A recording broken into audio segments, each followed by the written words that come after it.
안녕하세요. 저는 올해 40대를 바라보고 있는 남자입니다.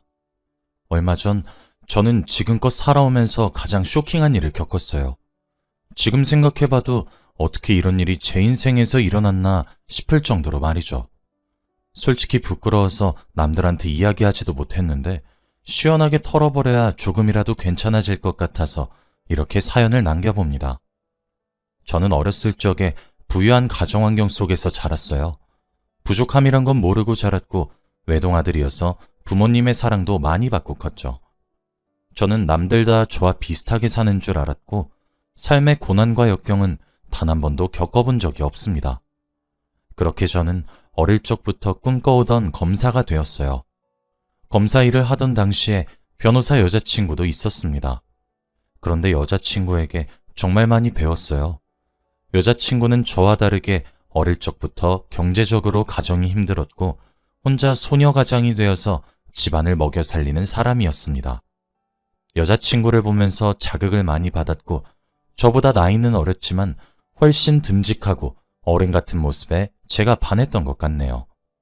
여자친구는 저의 집안을 보고 될 수 없는 관계라며 저를 몇 번이고 거절했지만 저는 그 여자 아니면 안 될 것 같아서 수없이 매달려 결국 연애를 성공했어요. 그리고 제가 만나는 동안 여자친구에게 맞춰 살아보니 많은 걸 깨달았고 제가 세상을 바라보는 시각을 넓혀준 여자였죠. 저희는 서로를 이해하고 배려해서 그런지 자주 싸우지도 않았고 오랜 기간 연애를 했습니다. 나이도 점점 차고 주위에서 결혼 이야기가 하나둘씩 나오니 저희도 자연스레 미래를 생각하게 되었죠. 여자친구는 자신과 결혼하면 분명 불행할 거라고 연애만 하자고 했지만 저는 물러서지 않았습니다. 그녀와 결혼을 하면 제 인생은 오히려 더 행복할 것 같았거든요. 여자친구뿐만 아니라 저희 부모님도 엄청나게 반대를 했습니다. 제발 부모님께서 소개시켜주는 여자를 만나라고 말이죠. 저는 결혼은 사랑하는 사람과 하고 싶다고 끝까지 고집을 피웠고 결국 부모님도 두 손 두 발 다 들었습니다. 이제 여자친구의 마음만 돌리면 되는데 쉽지 않았어요. 여자친구는 저에게 제발 놓아줄 때 가라며 수없이 저에게 경고를 했죠. 자신의 집안 때문에 저와 결혼하기 힘들다고 말입니다. 여자친구는 자신의 가족이 남들에게 알리기 싫을 정도로 민망하대요. 자신이 집안의 가장인데 이 가장 역할을 저와 둘이서 하게 된다면 저에게 너무 미안할 것 같다고 했습니다. 고생은 자기만 하고 싶다고 말이죠. 여자친구의 그런 말을 듣고 저는 더 이 여자를 놓치기 싫었어요. 혼자서 모든 짐을 짊어지려고 하는 모습을 보고 제가 그 짐을 같이 나눠 들어주고 싶었습니다.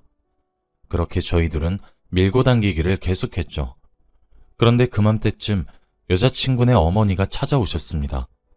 연애하는 동안 여자친구가 한 번도 소개를 시켜준 적이 없어서 뵌 적이 없었는데 어느 날 여자친구 몰래 저를 찾아오셨더라고요.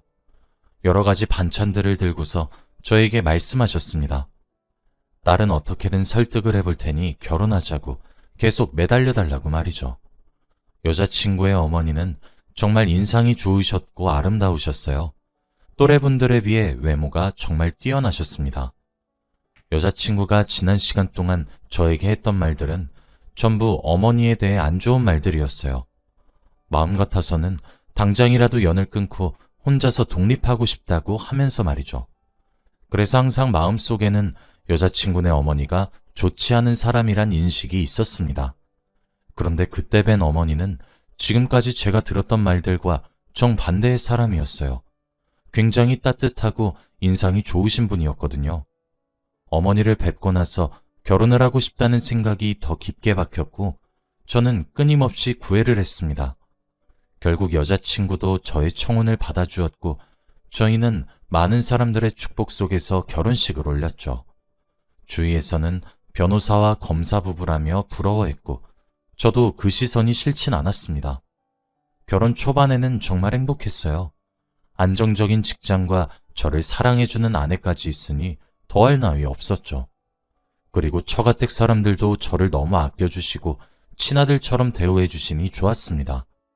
그런데 처가댁에 가서 이리저리 담소를 나누면서 알게 된 사실이 하나 있어요. 바로 장모님께서 배우 출신이라고 했습니다. 워낙 외모가 뛰어나시니 주위에서 연예인 하라는 말을 어릴 때부터 많이 들었다고 해요. 그래서 배우를 준비하셨지만 그때는 돈을 버는 게 먼저였기 때문에 포기했다고 합니다. 그 이야기를 하시면서 처가댁이 경제적으로 얼마나 힘들었는지 천천히 말해주시더라고요. 아내 집안의 가난한 인생 이야기를 들으니 가슴이 뭉클해졌습니다. 장모님은 말씀하시면서 중간중간 눈물을 흘리셨고 저도 마음이 아팠어요. 그런데 가족들은 한숨을 쉬면서 하나둘씩 방으로 들어가더라고요. 마치 장모님의 그런 모습을 가족들은 자주 보는 것처럼 느껴졌죠. 장인어른은 에휴, 저 여편네 또 시작이네 라고 하고 안방으로 들어갔고 아내와 처남도 각자 방으로 들어갔습니다. 저는 거실에서 끝까지나마 장모님의 인생 이야기를 들으며 위로를 해드렸죠. 장모님의 인생 이야기를 듣고 저는 처가댁 사람들에게 더 잘해야겠다는 생각을 했습니다. 그래서 일부러 용돈도 아내 몰래 더 넣어드리고 백화점에 데리고 가서 쇼핑도 하게 했죠. 장모님은 입이 귀에 걸릴 정도로 좋아하셨고 저도 그 모습을 보니 뿌듯했습니다. 그런데 장인어른과 처남은 백화점과 명품에 전혀 관심이 없으셨어요. 오히려 저에게 이런 거 하지 않아도 된다며 말릴 정도였죠. 장인어른은 경비원 일을 하고 계셨고 처남은 취업준비생이라 명품이 필요 없었습니다. 그렇지만 장모님은 아무런 일도 하지 않으시면서 한 달에 두세 번은 꼭 쇼핑을 해야 했어요. 그래서 집에는 계속 명품들이 쌓여갔습니다. 다들 주위에서 사주지 말라고 말렸지만 장모님께서 너무 좋아하시니 안 사드릴 수 없었어요. 그리고 제가 사드릴 때마다 장모님께서 아이고 우리 장서방 덕분에 내가 요즘 너무 행복해. 가족들은 나한테 관심도 없고 거의 쥐 죽은 듯이 집에서 살고 있었는데 장서방이랑 우리 딸이랑 결혼해서 내가 얼마나 좋은지 몰라. 우리 사위가 세상에서 제일 최고야 라고 하며 저를 굉장히 아껴주세요. 그리고 그 명품을 사는 돈은 아내와 관련 없는 제 개인적인 돈이었기 때문에 안 사드릴 이유가 없었죠. 그렇게 결혼 초반에는 장모님과 사이가 굉장히 좋았어요. 그런데 결국 가족들이 우려하는 일들이 일어났습니다. 장모님은 저를 지갑으로 보시기 시작했어요. 친구들과 놀러 가신다며 몇십만 원을 요구하셨고 친구들에게 밥을 산다며 또 돈을 당당히 요구하셨죠. 저에게 연락하는 일은 오로지 돈을 빌릴 때 말고는 없었습니다. 그렇다 보니 저도 점점 장모님을 피했어요. 장모님이 저를 대하는 태도가 예전과 달라지기도 했고 그때 제가 많이 바쁘기도 했거든요. 제가 일부러 장모님이 돈 보내달라고 하는 연락을 잘 받지 않았습니다. 하지만 제가 이렇게 장모님의 연락을 받지 않으면 연락을 하지 않을 줄 알았어요. 그렇지만 장모님은 그러지 않으셨죠. 어느 날은 처남이 연락이 오더라고요. 원래 처남과 그렇게 많이 연락을 하지 않는 사이였는데 일을 하는데 처남에게 전화가 와서 굉장히 놀랐죠. 그런데 처남은 저에게 뜻밖의 말을 했어요. 점심을 같이 먹자고 말이죠. 점심시간에 맞춰서 제 직장 근처로 온다고 했고 저는 오랜만에 처남과 둘이서 식사를 할 생각에 굉장히 신나게 그 자리를 나갔습니다. 그런데 식당에 도착해서 처남을 봤는데 처남 옆에는 바로 장모님께서 앉아 계셨어요. 저는 그 모습을 보고 한 번에 눈치를 챘습니다. 제가 장모님 연락을 받지 않으니 처남을 이용해 저를 어떻게든 만나려고 하신 거죠. 저는 아무렇지 않은 척 자리에 앉아 셋이서 식사를 했습니다. 장모님은 식사가 끝날 때까지 돈 이야기를 전혀 하지 않으셨어요. 원래 만날 때마다 돈돈거리시는데 그날 처음으로 평범한 대화를 했던 것 같습니다. 그리고 식사를 다 한 뒤 자리를 일어서려고 하는데 장모님께서 그러셨죠. 장서방은 내 연락은 안 받으면서 우리 아들 연락은 받나 보네? 그리고 우리 아들 용돈 안 준 지 오래되지 않았어? 자네 남동생이라고 생각해도 이런 식으로 대화할 거야? 장서방, 옛날과 너무 달라졌어. 나 조금 섭섭해. 나 요즘 백화점도 안 데려가고 요즘 신상들 예쁜 거 많이 나왔던데. 이 말을 하며 제 지갑을 빤히 쳐다보셨죠. 저는 그 말에 잔뜩 눈치를 보며 지갑을 열었고 처남에게 돈을 쥐어줬습니다. 처남은 필요 없다고 안 받아도 된다고 했지만 저는 장모님 눈치를 잔뜩 보며 어떻게든 줬습니다. 그리고 다시 회사로 돌아가려고 했는데 처남이 저에게 다가와 아까 제가 준 돈을 다시 저에게 주더라고요. 매형, 저희 엄마 돈에 미친 거 세상 사람들 다 아니까 매형도 지갑 관리 잘하세요. 저희 가족들 엄마한테 떼인 돈이 한두 푼이 아니에요. 이런 의미심장한 말들을 남기고 돌아갔습니다. 회사로 돌아가는 내내 처남이 저에게 남기고 간 말들을 생각했어요. 그런데 그때 아내가 결혼 전 저에게 경고했던 말들이 생각났습니다. 바로 자신의 어머니와 인연을 끊고 싶다고 했던 것들 말이죠. 그 순간 아내가 말했던 것들이 이런 게 아니었나 짐작을 했습니다. 그 뒤로 저는 장모님과 정말 멀어졌어요. 한번 경험하고 나니까 장모님을 못 뵈겠더라고요.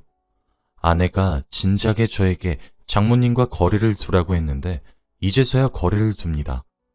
장모님은 몇십만 원씩 계속 보내달라고 연락이 주기적으로 왔지만 저는 다 무시했어요. 회사 앞에 찾아오셔도 절대 나가지 않았고 처남에게 연락이 와도 받지 않았습니다. 그렇게 저는 장모님에게 벽을 쳤죠. 이렇게 몇 달 동안 살았던 것 같아요. 장모님은 제가 아무리 답장을 하지 않아도 끊임없이 연락을 하셨는데 어느 순간부터 그 연락이 끊겼습니다. 정말 신기하게도 제가 무시를 하니 드디어 포기를 하신 건가 싶었어요. 그리고 저도 마음이 편안해졌고 앞으로 장모님에게 연락이 올 일이 없겠다 싶었죠. 아내도 다행이라고 해주었고 저희는 다시 평범한 일상으로 돌아왔습니다. 처남과도 다시 연락을 자주 하게 되었는데 가끔씩 장모님의 근황을 들어요. 그런데 처남이 어느 날 저에게 매형, 다시 저희 엄마한테 돈 주세요? 라는 겁니다. 저는 절대 그렇지 않다고 몇 번이고 말했는데 처남은 믿지 않았죠. 처남은 돈을 주는 사람이 없는데 어떻게 어머니의 사치가 안 줄어드냐고 했습니다. 알고 보니 장모님은 돈이 어디서 나시는지 여전히 명품 쇼핑을 멈추지 않으시다고 해요. 가족들은 그 돈의 원천이 어딘지 너무 궁금했지만 물어볼 수 없었죠.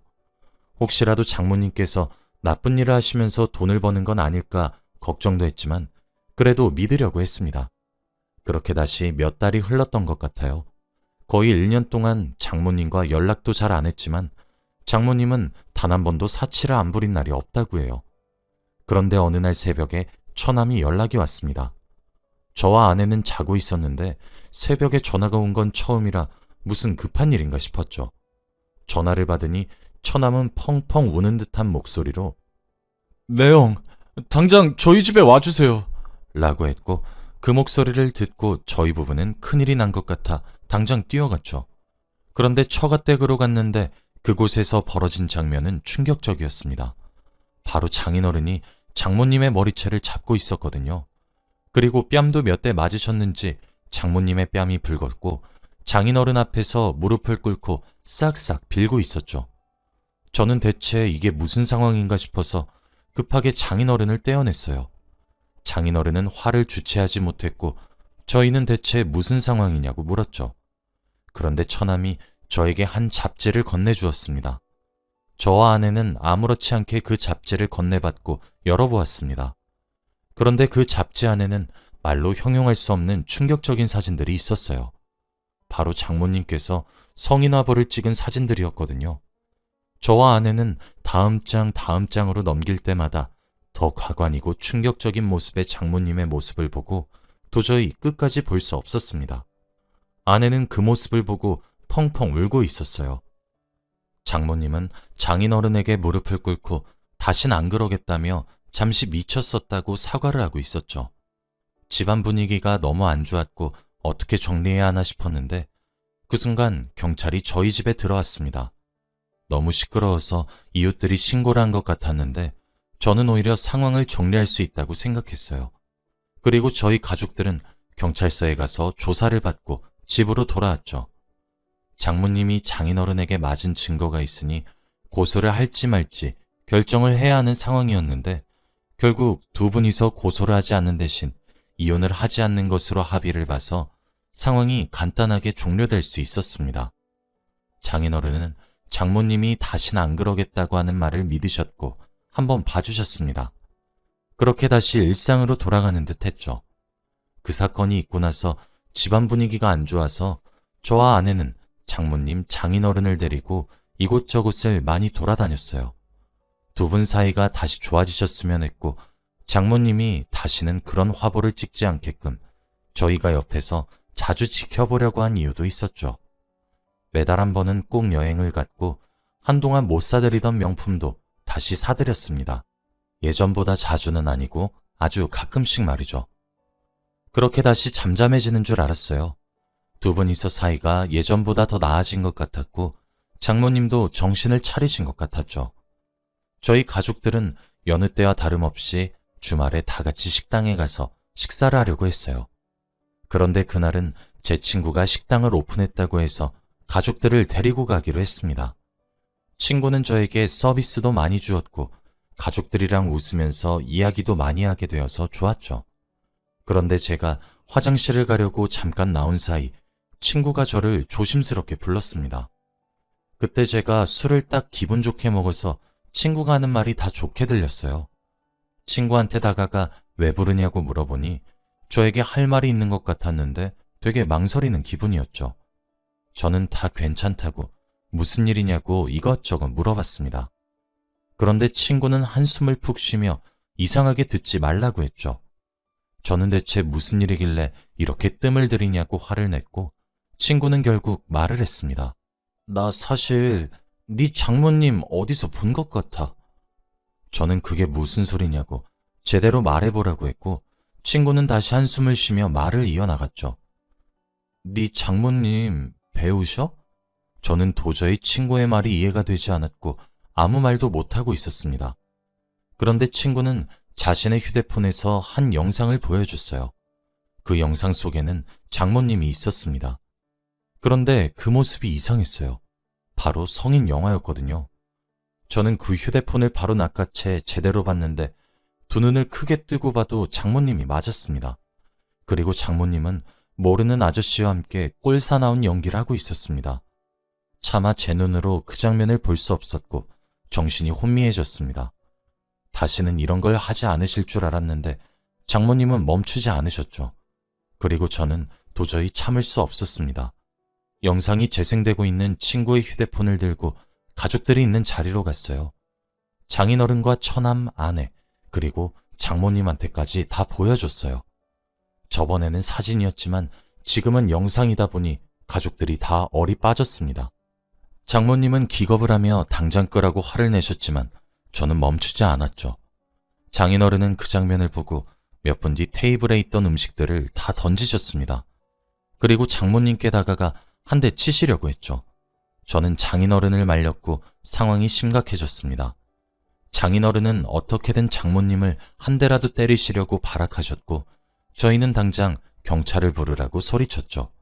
그러다가 갑자기 장모님은 소리를 치셨습니다. 나도 돈 벌려고 그랬어. 니네들이 나한테 돈 조금이라도 줬으면 내가 이런 거 찍었겠어? 이거 한 번 찍으면 장서방이 나한테 주는 돈의 몇 배는 더 준다는데 어떻게 안 해? 나한테 돈만 줬어도 이런 일 없었어. 이렇게 소리를 치며 온 동네방네 떠들어댔고 저희는 할 말을 잃었습니다. 장인어른은 한숨을 쉬시며 말문이 막힌 듯 했고 아내와 처남도 넋을 잃었어요.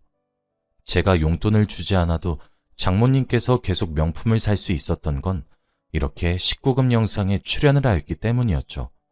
그리고 적반하장으로 오히려 저희 탓을 하니까 할 말이 없었습니다. 그 순간 경찰이 왔고 저희는 경찰서에서 조사를 받았죠. 장인어른은 도저히 참을 수 없다고 했고 결국 이혼을 하기로 마음 먹으셨습니다. 도저히 그런 영상과 사진을 찍는 사람과는 살 수 없다고 하면서 말이죠. 아내와 처남도 장인어른의 말에 동의를 했습니다.